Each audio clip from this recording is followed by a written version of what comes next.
என் உயிருக்கினிய உடன் பிறந்தார்கள். இந்த தேர்தலை வழக்கம் போல நடந்து கடந்து சென்று விடக்கூடாது. விடுதலை பெற்ற 70 ஆண்டு காலத்திற்கு மேலான இந்தியாவை நீண்ட காலமான கட்சிகள் இந்த காங்கிரசும் பாரதிய ஜனதாவும் தான். இந்திய கட்சிகள் எந்த மாநிலத்திற்கும் தேவையில்லை என்பது எங்களுடைய கோட்பாடு, கருத்து. இந்தியாவிற்கென்றே ஒரு கட்சிகள் தேவையில்லை என்பதுதான் எங்களுடைய கருத்து, கோட்பாடு, கொள்கை. அந்தந்த மாநிலத்தை அந்தந்த மாநில மக்கள் ஆள்வது, இந்தியாவை எல்லோரும் கூடி பேசி ஆள்வது. அப்போதுதான் மத்தியிலே கூட்டாட்சி, மாநிலங்களில் தன்னாட்சி என்கிற முழக்கம் வெற்று முழக்கமாக இல்லாமல் செயலாக்கம் பெறும். எல்லா மொழிவழி தேசிய மக்களின் உரிமையும் பாதுகாக்கப்படும். இந்தியா ஒற்றுமை மிகுந்த ஒரு இறையாண்மை மிக்க நாடாக இருக்கும். இல்லை என்றால் சர்வாதிகாரத்தையும் தாண்டி ஒரு கொடுங்கோன்மை ஆட்சிக்கு அது வித்திடும்.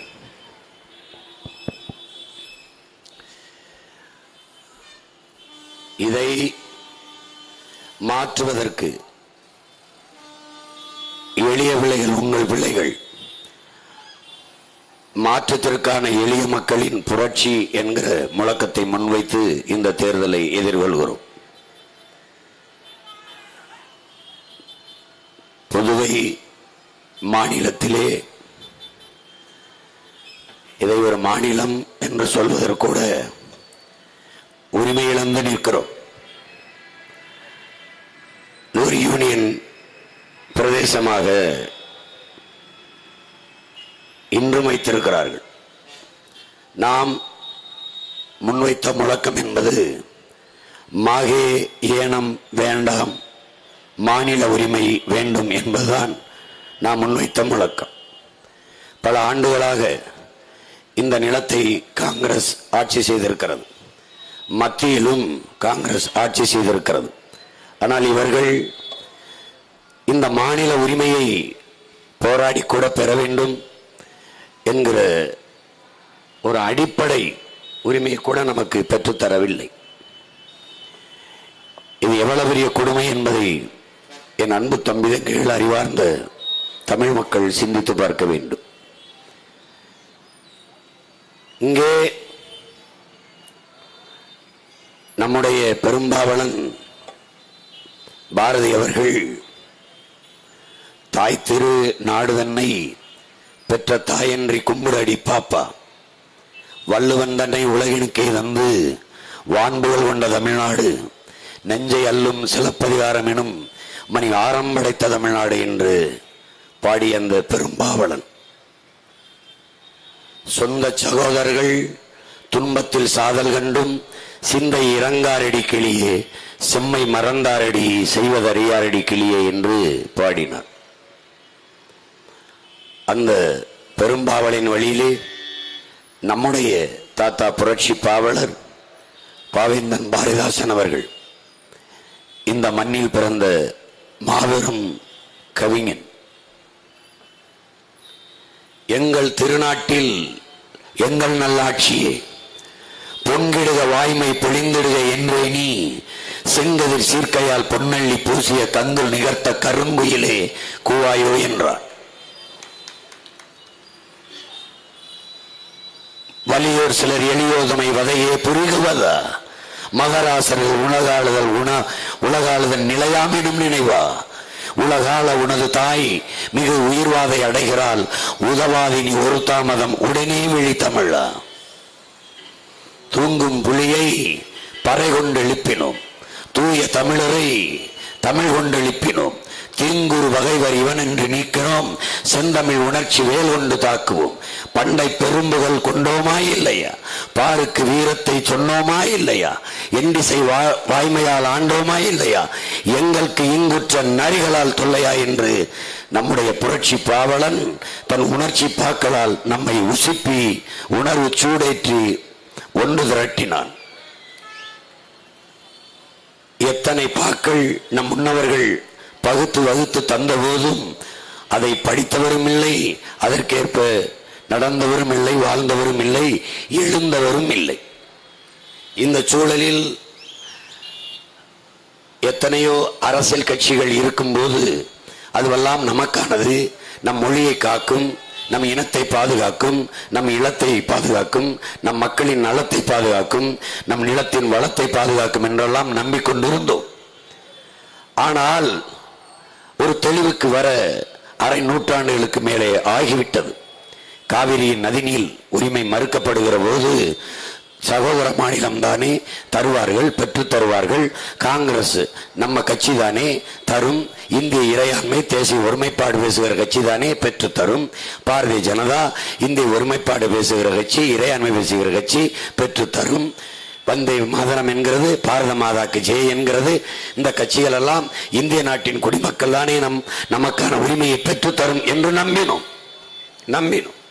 வரி கட்டினோம், வாக்கு செலுத்தினோம். இறையாண்மை, தேசிய ஒருமைப்பாடு, சட்டத்திட்டம் இவற்றுக்கெல்லாம் கட்டுப்பட்டு வாழ்ந்தோம்.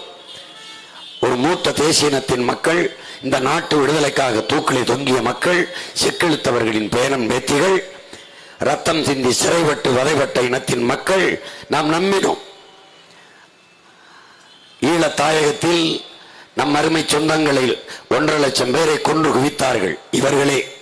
நாம் யாரை நம்பினோமோ அவர்கள். அதே காங்கிரஸ் கட்சி. இது நமக்காக தொடங்கப்பட்ட கட்சி. வீழ்வது நாமாக இருந்தாலும் வாழ்வது தமிழாக இருக்கட்டும் என்று சொல்கிறது. எங்கும் தமிழ், எதிலும் தமிழ் என்று முழங்குகிறது. தமிழன் என்று சொல்லடா, தலை நிமிர்ந்து நில்லடா என்று சொல்கிறது. தமிழ்நாடு தமிழருக்கு என்ற முழக்கத்தை முன்வைக்கிறது. அடடா, இது நமக்கான கட்சி என்று திமுகவை நம்பினோம். கடைசியாக நம் சாவை சகித்து ரசித்து ருசித்தவர்கள் இவர்கள்தான். காங்கிரஸ் கட்சி சிங்களர்களுக்கு ராணுவ உதவி, ராணுவ பயிற்சி, பணம் எல்லாம் கொடுத்து துணை நின்றது. அதற்கு கூட அந்த துரோகத்திற்கு திமுகவும் துணை நின்றது. நம்பினோம் இவர்கள் நமக்கானவர்கள் என்று. இது நமது கட்சி. துன்பத்தை தந்தவனுக்கே மறுபடியும், நம்மளை கொன்று குவித்தவனுக்கே மறுபடியும் வாக்கை செலுத்தி அதிகாரத்தை கொடுத்தோம். பாரதிய ஜனதா காங்கிரசுக்கு மாற்று என்று கருதினோம். அது பொறுத்த ஏமாற்றாக நின்றது. காங்கிரஸ் மிதவாத கட்சி, பாரதிய ஜனதா தான் மதவாத கட்சி என்று எண்ணினோம். இல்லை, பொய், ஏமாற்று ஏமாற்று ஏமாற்று. Congress Bharatiya Janata between party change, not a policy change. கட்சி வெவ்வேறு, கருத்தும் கோட்பாடும் கொள்கையும் ஒன்றுதான். இவன் மதவாத கட்சி Bharatiya Janata. we are all Hindus, sound Hindutva. Congress yes we are all Hindus, சாப்பிட்டு இந்துத்துவா. ரெண்டு பேரும் ஒன்றுதான். நீ நீட்டு தேர்வை எதிர்க்கிறாய், கொண்டு வந்தவன் காங்கிரஸ், கூட இருந்தது திமுக. நீ ஜிஎஸ்டி வரிச்சுமையால் அவதியுறுகிறாய், கொண்டு வந்தது காங்கிரஸ், கூட இருந்தது திமுக. என்னையே கொடுமை ஆள் தூக்கி சட்டம், அதில் பாதிக்கப்படுகிறோம். யாரையும் எப்போதும் கைது செய்யலாம். விவரங்கள் தர வேண்டியதில்லை. எங்கு வைத்திருக்கிறோம், எங்கு அடைத்து வைத்திருக்கிறோம், எப்போது நீதிமன்றத்தில் நிறுத்துவோம், எந்த தகவலும் சொல்ல தேவையில்லை. கொடும் ஆள் தூக்கி சட்டம் கொண்டு வந்தது காங்கிரஸ், கூட இருந்தது திமுக, செயல்படுத்தியது பாரதிய ஜனதா. இந்த சட்டங்களை எல்லாம் செயல்படுத்தியது பாரதிய ஜனதா. பெற்று பேர் வைத்தது காங்கிரசும் திமுகவும். அதை ஹார்லிக்ஸும் போன்விட்டாம் கொடுத்து ஊட்டமாக வளர்ப்பது ஐயா மோடி, பாரதிய ஜனதா. இதில் என்ன வேறுபாடு கண்டீர்கள்? இது நமக்கான கட்சி என்று நம்பினீர்கள். ஈழத்தில் லட்சக்கணக்காக நாம் செத்து விழுகும் போது கருணையோடு ஒரு வார்த்தை இந்த தலைவர்கள் பதிவு செய்தது உண்டா? ஒரு சொட்டு கண்ணீர் வடித்தது உண்டா? அந்த கொடுஞ்செயலுக்கு கண்டனம் தெரிவித்தது உண்டா? இந்திய கடலுக்குள் நம் உயிர் சொந்தங்கள், மீனவ நம் உறவுகள் 850 பேர் இதுவரை கொல்லப்பட்டிருக்கிறார்கள். கொற்றவன் சிங்கள ராணுவ படை, கடற்படை கொள்வதற்கு துப்பாக்கியும் தோட்டாவும் கொடுத்தது இந்த கட்சி ஆட்சிகள் தான். உடன் பிறந்தவர்களே, இந்த கட்சி ஆட்சிகள் தான். சொந்த நாட்டு மக்களை கொண்டு வைக்கிற ஒரு ராணுவத்திற்கு போர்க்கப்பலை பரிசு கொடுத்த நாடு எங்கேயாவது உலக வரலாற்றில் நீங்கள் படித்ததுண்டா? இந்த கட்சிகளும் ஆட்சிகளும் தான். சொந்த நாட்டு மக்களை சிறைபிடித்து சித்திரவதை செய்து சுட்டுக் கொள்கிற நாட்டிற்கு ராணுவ வீரர்களுக்கு திறன் மேம்பாட்டு பயிற்சி கொடுத்த நாட்டை ராணுவத்தை பார்த்திருக்கல இந்த கட்சி ஆட்சிகள் தான். இதை கண்டிக்காமல், இதை எதிர்க்காமல் அவர்களுடைய தேர்தலுக்காக கூட்டணி வைத்து வைக்கப்படுகிற கூட்டத்தை பார்த்தீர்களா? இந்த திமுக அதிமுக கூட்டங்கள் தான், திராவிட கூட்டங்கள் தான். காவிரியில் ஒரு சொட்டு தண்ணி இல்லை என்று மறுப்பவர் யார்? காங்கிரஸ். தமிழர்களுக்கு தண்ணி கொடுக்க கூடாது பாரதிய ஜனதா. மேகதாது அணை கட்டியே தீர்வேன் காங்கிரஸ். கட்டியே தீர வேண்டும் பாரதிய ஜனதா. இவர்களோடு கூட்டு வைத்து தமிழர்களுக்கு ஓட்டு கேட்டு வருகிறவர்கள் யார்? இந்த கட்சிகள் தான். இந்த கட்சிகள் இவர்கள் தான். அவர்களுக்கு தான் திரும்ப திரும்ப நாம் வாக்கு செலுத்தி அதிகாரத்தை கொடுக்க இருக்கிறோம். இது எப்படி என்பது? நாம் அடிமைகள் இல்லை, மிகவும் கீழான அடிமைகள், கொத்தடிமைகளாக மாறிக்கொண்டிருக்கிறோம். ஒரு அறிவு தெளிவும் அரசியல் புரிதலும் இல்லை என்றால் எப்படி ஒரு சமூகம் விடுதலை பெறும்?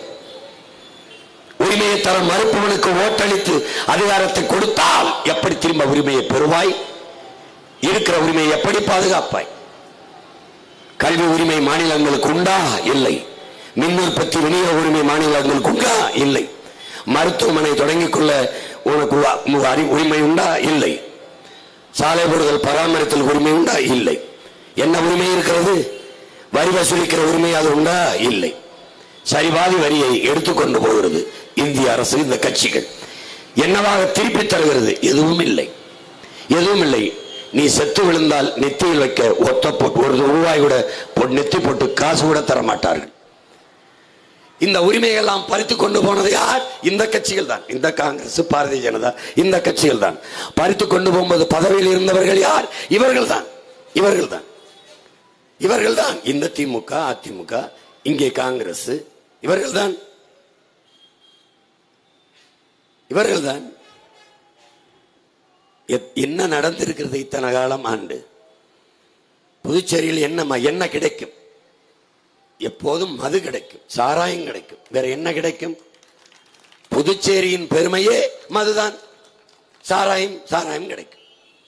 தென் மாநிலங்களுக்கு அதிகமாக சாராயம் சப்ளை பண்ணுகிற மாநிலம் எதுனால் புதுச்சேரி தான், புதுச்சேரி தான். தமிழ்நாட்டில் மதுக்கடைகளை மூடுங்கள் என்று சொன்னதற்கு ஐயா கருணாநிதி சொன்ன பதில், பக்கத்தில் இருக்க மாநிலத்திலிருந்து வாங்கிட்டு வந்து குடிப்பார்கள், அதனால் இங்கே திறந்து விட்டு விடலாம். அதுதான் அவர் சொன்ன கருத்து. கதை எப்படி? என்ன வைத்திருக்கிறீர்கள் புதுச்சேரிக்கு என்று? பாரதி வாழ்ந்தான், பாரதிதாசன் பிறந்தான், வேற என்ன? வேற என்ன இருக்கு? அடிமைகளிடம் அதிகாரத்தை கொடுத்து விட்டீர்கள். ஐயா நாராயணசாமி காங்கிரசின் முதலமைச்சராக இருந்தார், இயங்க முடியவில்லை. ஒரே ஒரு கவர்னர், ஒரே ஒரு ஆளுநர் கிரண்பேடி, ஒரே ஒரு ஆளுநர். எந்த நலத்திட்டத்தையும் எந்த செயல்பாட்டையும் செயல்படுத்த முடியாது, செயல்பட விடவில்லை.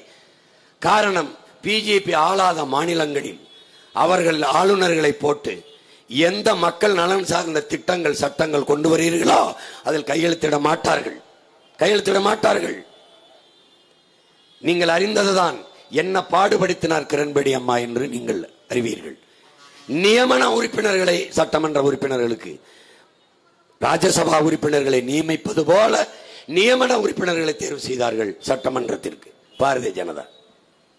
யார் கேட்க முடிந்தது? மக்களை சந்தித்து, தேர்தலை சந்தித்து வென்று வராமல் நியமன உறுப்பினர்கள் சட்டமன்றத்துக்குள்ளே நுழைந்தார்கள். காரணம் அதிகாரம். இப்போது நாம் நம்பினோம், ஐயா ரங்கசாமி நமக்கானவர், நம்மிலிருந்து வருகிறார், காமராஜர் வழியில் இருந்து வருகிறார், காங்கிரசில் இருந்து வருகிறார், கதராடையே அணிந்து வருகிறார், எளிமையின் உருவமாக இருந்து வருகிறார் என்று. எவன் காமராஜரை கொல்ல முயற்சி செய்தானோ, எவன் நேர் எதிராக காங்கிரஸ் கட்சிக்கு கொள்கை என்று நீங்க நினைத்தீர்களோ, அவர்களிடத்திலே கட்சியை, கோட்பாடை, கொள்கையை, இந்த மாநிலத்தை அடமானம் வைத்தார். இப்போது தெரிகிறதா? நீ உலகம் சுற்றி சான்று தேடாதே, காங்கிரசும் பாரதிய ஜனதாவும் வேறு வேறு இல்லை என்பதற்கு புதுச்சேரி மாநிலத்தில் ஐயா ரங்கசாமி அவர்களும் இந்த பிஜேபி வைத்திருக்கிற கூட்டே உனக்கு சான்று. காங்கிரஸிலே ஊறி வந்த ஒருவரால் எப்படி பாரதிய ஜனதாவால் கூட்டு வைக்க முடிகிறது? எப்படி வைக்க முடிகிறது? எங்களால் ஏன் இந்த கட்சிகளோடு கூட்டு வைக்க முடியவில்லை? எதனால்? என் இனத்தை கொன்றவன். அவர்களை பார்க்கும்போது என் தாய் தந்தையர்கள் வன்புணர்வு செய்யப்பட்டு என் தாய் தங்கை கொலை செய்யப்பட்டதுதான் நினைவுக்கு வரும். எங்கள் பிஞ்சு குழந்தைகள் குடல் சிதறி உடல் சிதறி விழுந்து கிடந்ததுதான் நினைவுக்கு வரும். என் அக்கா தங்கை மார்வருத்தி தூக்கி வீசி கிடந்தார்களே, அதான் நினைவுக்கு வரும். அதான் நினைவுக்கு வரும். கதறி கதறி ஓலமிட்டார்களே, கொத்து குண்டுகளுக்கும் நச்சு குண்டுகளுக்கும் இரையாகி விழுந்தார்களே என் மக்கள், அதான் எங்களுக்கு நினைவு வரும். என் நிலம் தாய் நிலம் ரத்தத்தால் சிவந்து கிடந்ததே, அதான் எங்களுக்கு நினைவுக்கு வரும். இவர்களை பார்க்கும் போதெல்லாம் என் மக்கள் கதறி எழுத ஒப்பாரியும் ஓலம்தான் எங்கள் காதுகளில் விழும். கடைசியாக 13 வயது பாலகன் என் தம்பி நெஞ்சுக்கு 5 குண்டுகளுக்கு நெஞ்சேந்தி விழுந்து கிடந்தானே செத்து என் தம்பி பாலச்சந்திரன், அதுதான் எங்கள் கண் முன்னே விரியும். அப்போது இவர்களுக்கு எப்படி இவர்களோடு கூட்டு வைத்து கைகுலிக்கு ஓட்டு கேட்பீர்கள்? எப்படி கேட்பீர்கள்? எப்படி? உலகத்தில் யாராவது இந்த பச்சிலம் பாலகன் இந்த நாட்டுக்கு செய்த கேடு என்ன, எதற்காக அருகில் வைத்து நெஞ்சுக்கு முன்னே 5 குண்டுகளை பாய்ச்சினா என்று இந்த நாட்டில் இவ்வளவு நாட்டில் உலகத்தில் யாராவது ஒருவர் கண்டித்ததை நீங்கள் பார்த்தீர்களா? திமுக, அதிமுக, காங்கிரஸ், பாரதிய ஜனதா, யாராவது? சாபவன் தமிழன் என்றால் சகித்துக் கொள்கிறீர்கள். எல்லை தாண்டி மீனவர்கள் நாங்கள் வருகிறோம் என்பதற்காக 850 மீனவர்களை சுட்டிருக்கிறீர்களே, கேரள மீனவர்கள் எல்லை தாண்டி வருகிறார்களா இல்லையா? இந்த கேள்விக்கு பதில் உண்டா? வருகிறார்கள். ஏன் சுடவில்லை? அப்போது எல்லை தாண்டி வருபவன் மீனவன் என்பது பிரச்சனை இல்லை, எல்லை தாண்டி வருபவன் தமிழன் என்பதுதான் உங்களுக்கு சிக்கலாக இருக்கிறது. ஏன் கேரள மீனவர்களை சுட சிங்களர்கள் பயப்படுகிறார்கள்? அங்கே அவனுக்கு மானமுள்ள ஒரு மலையாளி தலைவனாக இருந்து ஆளுகிறான். அவனுக்கு அந்த இனம் சார்ந்தவனே இருக்கிறான். அவன் இனத்தின் நலத்தை பார்க்கிறான். என் இனத்தை தொட்டால் என்று அவன் அதற்காகவே பதவிக்கு வருகிறான். தன் மக்களை, தன் மண்ணை, தன்னின் மண்ணின் வளத்தை பாதுகாக்கவே அவர்கள் பதவிக்கு வருகிறார்கள். சான்று உனக்கு சொல்லவா என் உடன் பிறந்தவனே? மேற்கு தொடர்ச்சி மலை கன்னியாகுமரியிலிருந்து தான் தொடங்குகிறது, ஒரிசாவில் முடிகிறது. விளிங்கத்திலே அதானி துறைமுகம் கட்டுகிறான். 80 லட்சம் டன் கற்களை ஏற்றி கொண்டு போய் செயற்கை துறைமுகத்துக்கு கடல்ல கொட்டி மூட வேண்டும். அவன் சொல்லது 80 லட்சம். ஏன் 100 கோடியா இருக்கக்கூடாதா? 100 லட்சம் கோடியா இருக்கக்கூடாதா? கொண்டு போய் கொட்டினான். எங்கே மலையை வெட்டினான்? என் மண் கன்னியாகுமரியில் வந்து. ஏன் அவன் மலையை வெட்டவில்லை? அவனுக்கு தெரியும் அது பூமி தாயின் மார்பு, அதை அறுக்க கூடாது. தாயின் மாறை எவனாவது கரியாக பார்ப்பானா? இவன் மண்ணாக கண்ணாக பார்த்தான். தமிழ்நாட்டை ஆண்டவன். ஏன்? என் ரத்தவன் இல்லை, என் பெத்தவன் அப்பனா இல்லை, என் ரத்தவனும் தலைவனா இல்லை. அவனுக்கு மலை பணம், காசு, கிரசன், கல்குவாரி, என் சாண்ட். போய் பார், கன்னியாகுமரி மலைகளை பார். உன் மேற்கு தொடர்ச்சி மலையை அறுத்து துண்டாக்கி விட்டார்.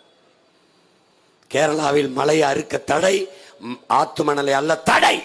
ஆனால் உன் ஆத்து மணலை அள்ளியை தடையில்லாமல் வித்தார்கள். உன் மலையை நொறுக்கி தடையில்லாமல் இருக்கிறார்கள். இப்போது தெரிகிறதா? இப்போது தெரிகிறதா? உன்னிடத்தில் கேட்கிறேன். தஞ்சையிலே காவிரி படுகையிலே மீத்தேன் எடுக்கிறார்களா இல்லையா? எடுக்கிறார்கள். கங்கை படுகையில் மீத்தேன் இருக்கிறதா இல்லையா? என் காவிரி படுகையில் மீத்தேன் இருக்கிறது, எடுக்கிறாய். கங்கை படுகையில் இருக்கிறதா இல்லையா? இருக்கிறது. ஏன் எடுக்கவில்லை? அவன் நிலத்தை அவன் பாதுகாக்கிறான். அப்போ தமிழன் நாடு நாசமானால் பரவாயில்லை. இதை யார்? இந்தியனும் நினைப்பான், திராவிடனும் நினைப்பான். ஏன்? திராவிடனும் இந்தியனும் தமிழுக்கும் தமிழர்களுக்கும் பரம்பரை பகைவர்கள் என்பதை மான தமிழ் மக்கள் உணர்ந்து கொள்ளுங்கள். ஒருபோதும் நம்ம ஏன் இந்த நாட்டுக்குள் வைத்திருக்கிறான்? எதற்கு? நாம் கட்டுகிற வரிக்கும் நம் நிலத்தில் இருக்கிற வளத்துக்கும் தான். இன்னும் 10 ஆண்டுகள் கழித்து நாம் தனிநாடு தமிழ்நாடு கேட்டால் தாராளமாக வைத்துக் கொள்ளுங்கள் என்று கொடுத்து விடுவார்கள். ஏன்? நாடு சுடுகாடாயிரும். அது யாரிடம் இருந்தால் என்ன? விட்டு விட்டு போய்விடுவான். எல்லா வளங்களையும் சுரண்டி எடுத்து விட்டு போன பிறகு அது எதற்கு அந்த நிலம்? விட்டு விடுவான். ஆழ்ந்து சிந்திக்க வேண்டும் என் அன்பு தம்பி தங்கைகளே, ஆழ்ந்து சிந்திக்க வேண்டும். நீ ஊழல் லஞ்சத்தை பெரிதாக கருதுகிறாய். வருகிறவன் எல்லாம் ஊழல் லஞ்சத்தை ஒழிப்போம் ஒழிப்போம் என்கிறான். அவன் உன்னை ஏமாற்றுகிறான். ஊழல் லஞ்சத்தை ஒழிப்போம் என்று சொல்பவன் ஏமாற்றுகிறான். ஒரு நேர்மையாளன் ஆட்சிக்கு வந்தால் ஒரு நொடி வேலை ஊழல் லஞ்சமும் ஒளிந்து விடும். நம்மிடத்தில் அதிகாரம் வந்தால் யார் ஊழல் செய்வது, யார் லஞ்சம் பெறுவது, யார் வருவது, ஒழித்து விட முடியும். ஆனால் உலகத்தில் எந்த கொம்பாதி கொம்பன் வந்தாலும் மலையை மணலை உருவாக்க முடியாது. அமெரிக்க அதிபர் பைடன் சொல்லிவிட்டார், மலையே அரையங்கலம் வளரு. 58 இன்ச்சு மார்பு கண்ட மோடி சொல்லுகிறார், இந்திய நாட்டின் பிரதமர், மலையே அரையங்கலம் வளரு. வளராது ராஜா, வளராது, வளராது. மணலை உன்னால் உருவாக்க முடியாது. ஊழல் லஞ்சத்தை என்னால் ஒழிக்க முடியும். மரத்தை வெட்டி விட்டாய், நட்டு வளர்க்க முடியும். தண்ணீரை உறிஞ்சி வித்து விட்டாய், தேக்கி வைக்க முடியும் என் பிள்ளைகளுக்கு. ஆனால் மலையை மணலை எப்படி உருவாக்குவாய்? எப்படி உருவாக்குவாய்? மழை இல்லாத மழை எப்படி பெறுவாய்? மழை இல்லாத நிலம் பாலைவனம் என்கிற ஒரு பகுத்தறிவு கூட உனக்கு இல்லையா? இல்லையா? என்ன படித்தாய்? எதற்காக படித்தாய்? ஒரு ஆட்சியாளனே தன் நாட்டின் வளத்தை சுரண்டி விற்கிறான் என்றால் மார்ட்டின் லூதர் கிங் சொல்லுகிறான், என் உடன் மறந்தானே, அது சாபக்கேடுதான், உனக்கு வந்திருக்கிற சாபக்கேடுதான் என்கிறான். எவனாவது வெட்டி வித்தா அரசு தடுத்தால் பரவாயில்ல, அரசே வெட்டி விக்குது. தனியார் சாராயம் கட்சிக்கிட்டு இருந்தான் முன்னாடி. இருட்டில் காட்டில் ஊரல் போட்டு, நாங்கெல்லாம் ரொம்ப சின்ன பிள்ளையா இருக்கும்போது சாராய ஊரல் திருவிழா தேருக்கு காய்ச்சும் போது எங்கள் சித்தப்பையன் பெரியப்பெல்லாம் டவசரோடு தூக்கிட்டு போவாங்க சாராயம் காய்ச்சலாம். அப்போலாம் எங்களுக்கு தெரியாது இது. அன்னைக்கு சாராயம் காய்ச்சி வித்தவன் எல்லாம் இன்றைக்கு பல்கலைக்கழக வேந்தர்கள். பல்கலைக்கழகம் நடத்த வேண்டிய அரசு சாராய ஆலை வச்சு சாராயம் காய்ச்சி ஊத்திக்கிட்டு இருக்கு. நீ என்ன செய்யறாய்? ஓட்டு, அதே ஓட்டு, அதே ஓட்டு அவனுக்கே போட்டு எங்களை தூக்கி ரோட்ல போட்டு நாங்களும் தரு. பேச்சு வரல. தேவர் மண்ணில் ரேவதி அக்கா சொல்லும்ல, வெறும் காத்து தாங்க வருதுன்னு கத்திட்டு கிடக்குறேன். இந்த கடைசி மூச்சை எடுத்து எல்லாரும் வாயிலிருந்து தானே பேசுவான். நான் ஈரக்கொலையிலிருந்து பேசுறேன், ஈரக்கொலையிலிருந்து இங்க இருந்து கத்துறேன். ஏன்? உன் கூட பிறந்து தொலைச்சிட்டேன். இந்த மண்ணை உங்களை பேரன் கொண்டு காதலிச்சுட்டேன். காதலிச்ச பெண் நம்மளை காதலிக்கலைனாலும் மறக்காம இருப்போம்ல, அப்படி உங்களை மறக்க முடியல, திறத்திக்கிட்டு திரியிறேன். எத்தனை வருஷம், எத்தனை வருஷத்துக்கு, எத்தனை வருஷத்துக்கு?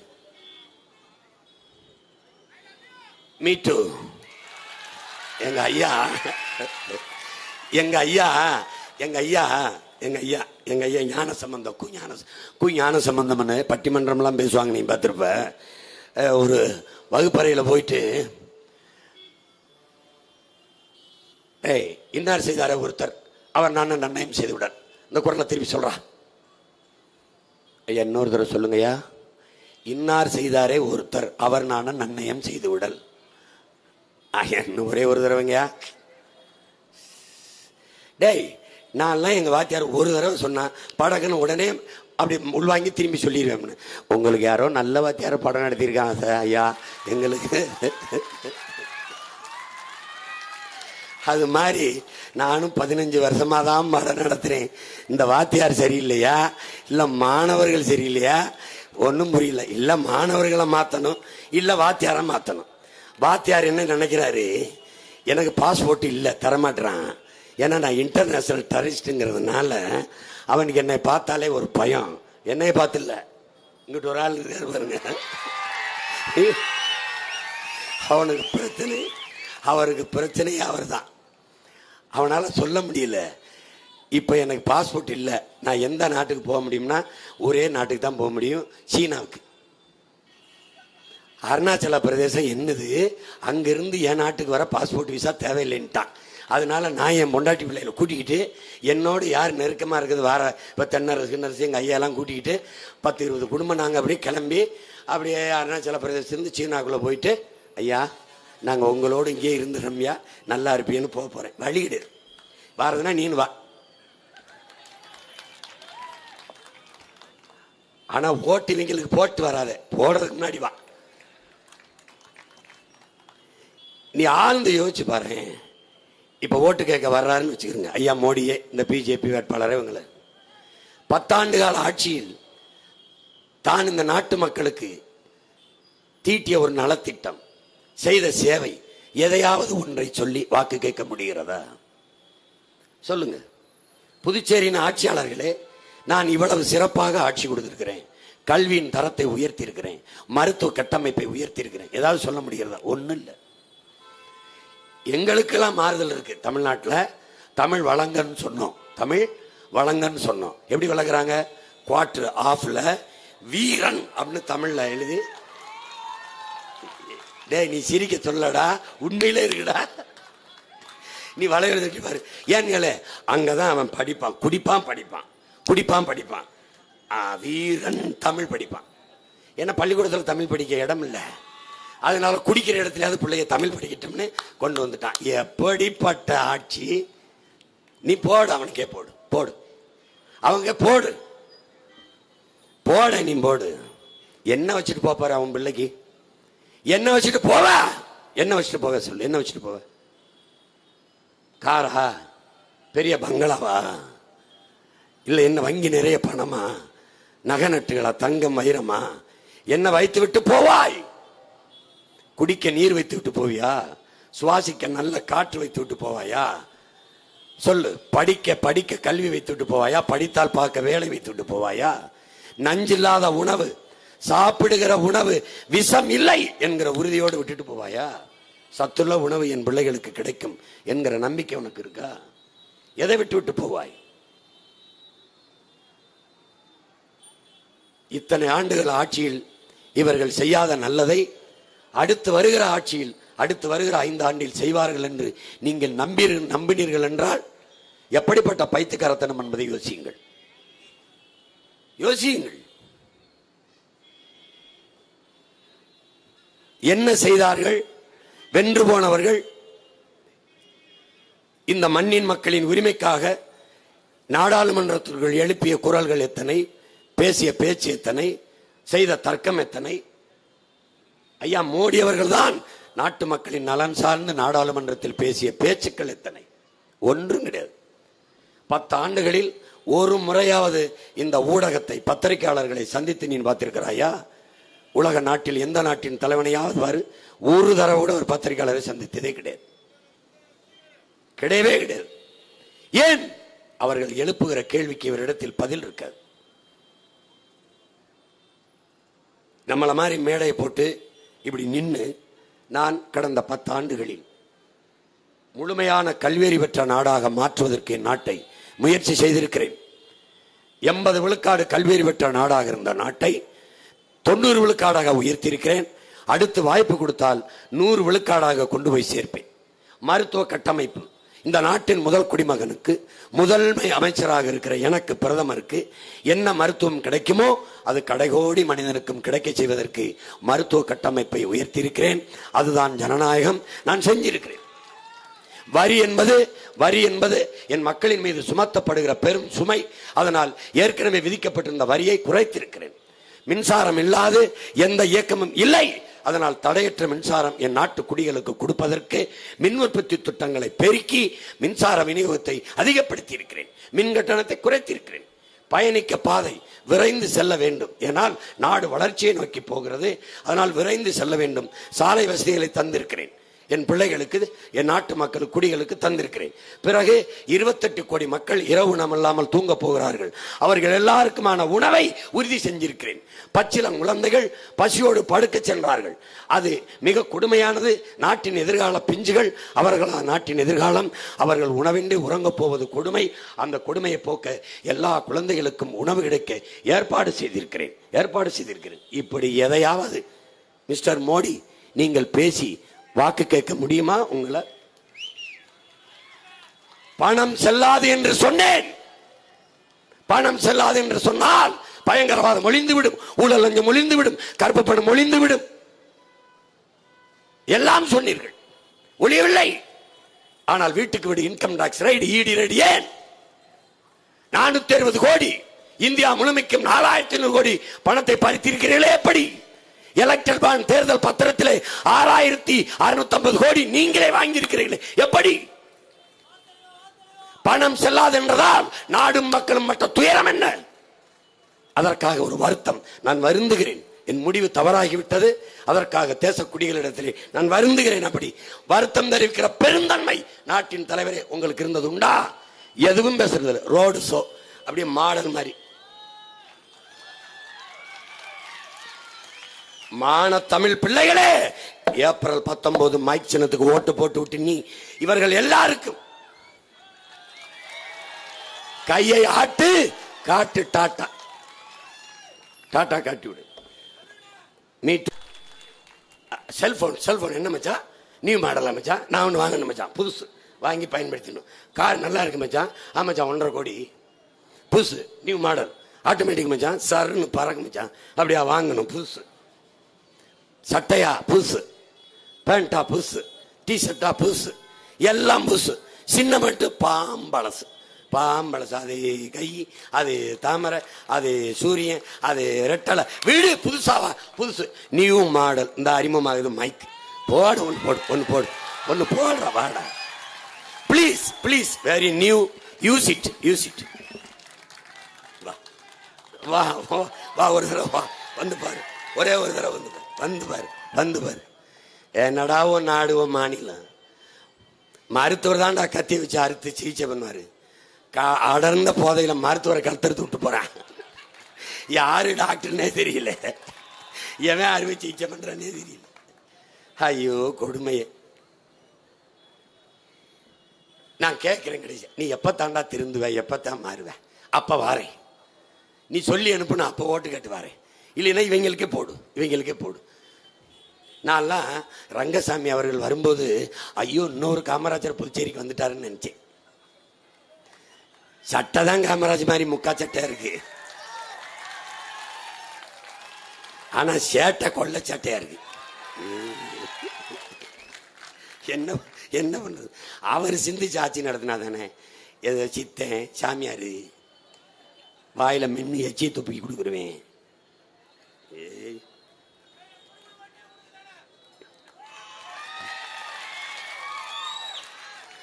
ஒரு வீடு போட்டு பயனில்லை, இந்த நாடு போட வேண்டும். இந்த நாடையே போட வேண்டும்.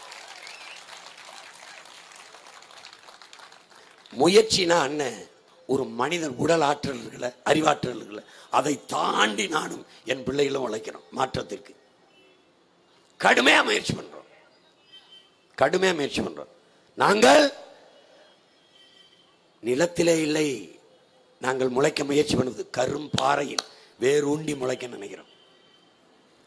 ஒரு எதிரி கிடையாது, நாட்பக்கமும் பகைவர், நடுவில் நம் தமிழ் தாய் என்று பாடிய புரட்சி பாவலன் பாவேந்தனின் பிள்ளைகள். நாட்பக்கமும் பகைவர், நடுவில் நாம் தமிழர் என்று நிற்கிறோம். சுத்தி பகைவர். 3 கூட்டணி, கோடியாக பணம், 6000 5000 கோடிகள் பணம். அதிகார கட்டமைப்பு, வலிமையான கட்டமைப்பு, கொஞ்சம் நஞ்சம் இல்ல. பலமுறை ஆண்டு அதிகாரிகள்லயே திமுக அதிகாரி, அதிமுக அதிகாரி.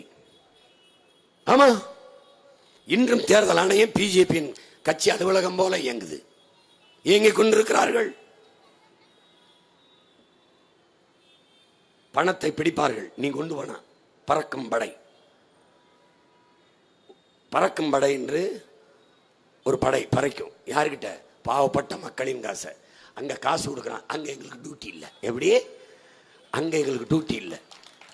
ஏண்டா இதை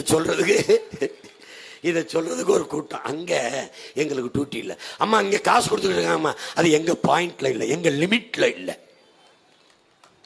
டேய், உங்களெல்லாம் எத்தனை பச்சை மட்டை வெட்டிடா நாங்க அடிக்கிறது? எத்தனை பச்சை மட்டை வெட்டி அடிக்கிறது? ஆனாலும் நம்பு என் உடன் பிறந்தவனே, இது ஜனநாயகம், இது மக்களாட்சி, இது உண்மையும் நேர்மையுமாக தூயவர்களால் ஆளப்படுகிற ஆட்சி. நம்பு, நீ நம்பு. டேய், இந்த நாட்டில் நல்லாட்சி என்பது வெறும் சொல்லாட்சியில் தான் இருக்குது. ஒரே ஒரு பிள்ளைகளும் ஒரு தலைவனின் பிள்ளைகளால் தான் இந்த நிலத்தில் நல்லாட்சியை மலர செய்ய முடியும். பிரபாகரன் என்ற உண்மையும் நேர்மையும் சத்தியமுமாக வாழ்ந்த மறவன் என் தலைவன் பிரபாகரன் பிள்ளைகளால் மட்டும்தான் தன்னலமற்று இந்த மண்ணுக்கு மக்களுக்கும் சேவை செய்ய முடியும். ஏன்? நான் வீழ்ந்தாலும் என் இனம் எழுந்தால் போதும். நான் செத்தாலும் என் இனம் வாழ்ந்தால் போதும். அதற்கு தயாராக நின்றவன் இந்த இனத்திலே ஒரே ஒரு மனிதன், எங்கள் தலைவன் மனித புனிதன் பிரபாகரன் தான். அவன் பிள்ளைகளால் தான் இந்த நாட்டில் பெருமை மிக்க ஆட்சியை கொடுக்க முடியும். எங்கள் முன்னவர்கள் போல மானம் வீரம் அறம் சார்ந்த ஆட்சியை தமிழ் மறவர்கள் எங்களால் தான் தர முடியும். மற்றவெல்லாம் திருட்டு போய் உன்னை ஆள வேண்டும் என்று நினைப்பான். உன் உடன் பிறந்த நாங்கள் தான் எல்லோரையும் போல நீ வாழ வேண்டும் என்று நினைப்போம். இதை கவனத்தில் வைத்துக் கொண்டு இந்த தேர்தலிலே நீ வாக்கு செலுத்த வேண்டும். அதான் ரொம்ப முதன்மையானது. என் தங்கச்சி மேனகா வெல்வது என்பது அவள் வெற்றி அல்ல, அண்ணன் சீமானின் வெற்றியும் அல்ல, நாம் தமிழர் கட்சியின் வெற்றியும் அல்ல.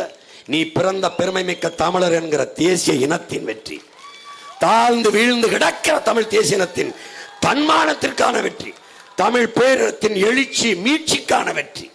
விழுந்த தமிழர்கள் எழுந்தார்கள் தன்மானத்தோடு என்று உலகம் இந்திய பெருநாடு திரும்பி பார்ப்பதற்கான வெற்றி. புதுச்சேரியில் எழுதடா புதிய ஒரு வரலாறு, தமிழரின் அரசியல் வரலாறு எழுதுடா. ஒரு எளிய மகள் நின்றால் அவளுக்கு எந்த பின்புலமும் இல்லை, ஒரு கட்சியை உடைத்து கொண்டு வந்தவர்களும் இல்லை, வழி வழி ஆண்ட அமைச்சர்களுடைய பிள்ளைகளும் இல்லை. எளிய மகள் நின்றால் நாங்கள் அண்ணன் தம்பிகள் கூடி உழைத்து ஓட்டுக்கு நோட்டும் இல்லை ஒன்றும் இல்லை, ஓட்டுக்கு வாக்குக்கு காசு கொடுக்கவில்லை, நின்றார்கள் வென்றார்கள் என்று வரலாற்று பதிவை கொண்டு வா. புரட்சி இதுதானடா புரட்சி, இதுதான் புரட்சி.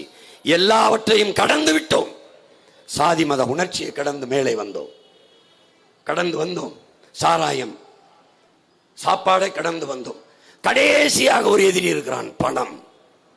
பணம் சாதி மத சகதியிலிருந்து நகர்த்தி தள்ளுறோம், சாராய மனத்திலிருந்து தள்ளுறோம். சாப்பாடு விடுறா, சுதந்திர பசி கொண்ட மக்களை சோற்று பசி ஒன்றும் செய்ய முடியாது, வாடா வந்துட்டான். கடைசியா பணம் அடமலையா கொட்டுது, கண்ணுக்கு ஒண்ணுமே தெரியல, மயக்கிறான் பணத்தை கொடுத்து. ஒரு ஓட்டுக்கு 1000, 5 லட்சம் ஓட்டு, ஒரு ஓட்டுக்கு 1000னா எவ்வளவு கொடுக்குறான்னு பாத்துக்க. நீ வாங்க மாட்ட, உனக்கு நல்ல ரத்தம் ஓடுது.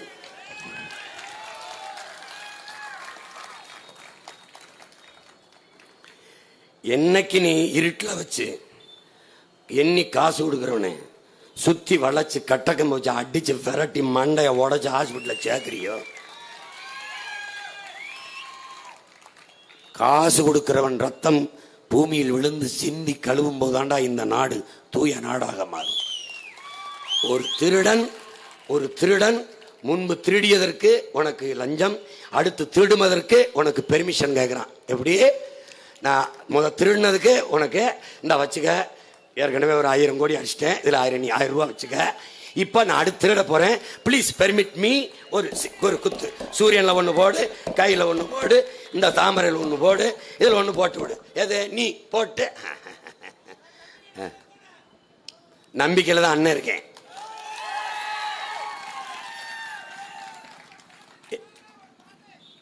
என்ன இந்த குரல்ல பாடினா அந்த பாட்டை ஏற்கனவே பாடினவன் என்னடா ஆகிறது? முயற்சி எடுக்க வேணும், முடிவு பண்ணி பார்க்க வேணும், முயற்சி எடுக்க வேணும், முடிவு பண்ணி பார்க்க வேணும். ஏன் மக்கள் எல்லாம் ஒன்னா சேர்ந்து ராசாக்கா மைக்கு சின்னத்தில ஓட்டு போடணும் ஐயாக்கா. மாற்றம் வரணும் பாரு, மாற்றம் வரணும் பாரு, மாற்றம் வரணும் பாரு, மாற்றம் வரணும் பாரு. நாட்டு மக்கள் நல்லா இருக்க நோக்கம் இருப்பதாரு, அந்த எண்ணம் கொண்ட சின்னத்துல ராசாக்கா நாம எல்லாருமே ஓட்டு போடணும் ஐயாக்கா, நாம எல்லாருமே ஓட்டு போடணும் ஐயாக்கா. ஏற்றம் வரணும் பாரு, ஏற்றம் வரணும் பாரு, ஏழசன வாழ்க்கையில முன்னேற்றம் வரணும் பாரு.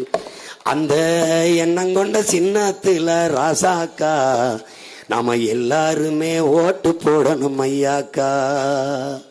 முயற்சி எடுக்க வேணும், முடிவு பண்ணி பார்க்க வேணும், முயற்சி எடுக்க வேணும், முடிவு பண்ணி பார்க்க வேணும்.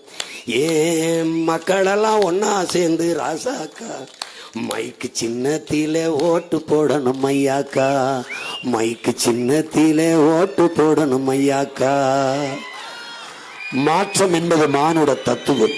மாறாது என்ற சொல்லை தவிர மற்றவை அனைத்தும் மாறிவிடும். மாற்றம் என்பது சொல்லல்ல, செயல். இது மாற்றத்திற்கான எளிய மக்களின் புரட்சி. மாறுவோம், மாற்றுவோம்.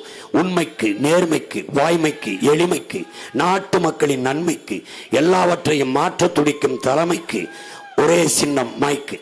மைக்கு சின்னத்திலே வாக்கு செலுத்தி என் அன்பு தங்கை, உண்மையும் நேர்மையுமாக இந்த மண்ணுக்கும் மக்களுக்கும் உழைக்க இருக்கிற என் ஆயுர் தங்கை மேனகா மருத்துவர் அவர்களுக்கு மைக்கு சின்னத்தில் வாக்கு செலுத்தி வெற்றி பெற செய்யுங்கள்.